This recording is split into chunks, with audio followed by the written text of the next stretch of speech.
Perfect. So, hindi na siya kasya, kaya dalawa lang magagawa natin.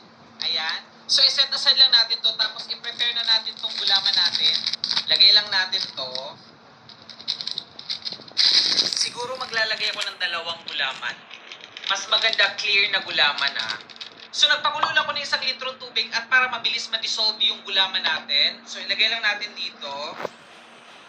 Ayan. Haluin lang natin. Dagdagan ko lang ng konting warm na water. So, ilagay na natin itong gulaman na ginawa natin dito sa grapes natin. Ayan, dahan-dahan lang. Ayan.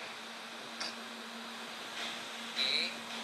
Grabe, sobrang excited kong gawin ito. Finally, nagawa na din natin. Tapos, dito naman sa kabila. Ayan. Okay. Tapos, gaganon mo siya.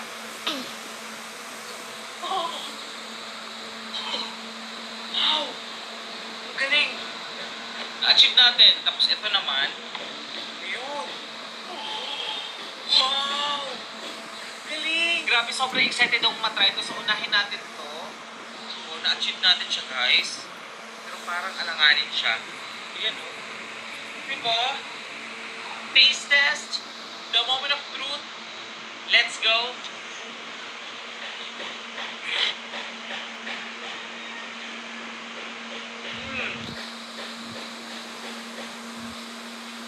Sarap.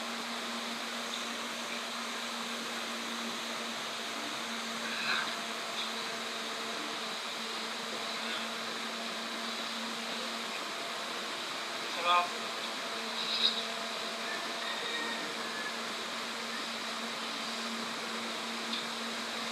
Grabe.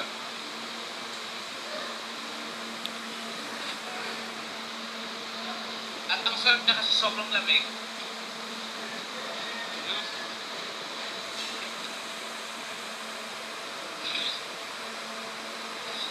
Bago ko mabusog, i-try naman natin to. Yan, dito talaga ako sobrang excited, guys. Tignan ko naman. The moment of truth. Let's go.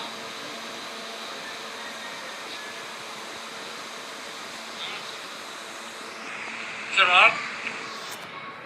Lasa grapes.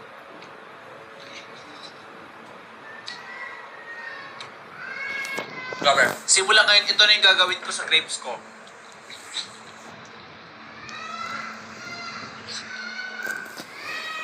Ang sarap.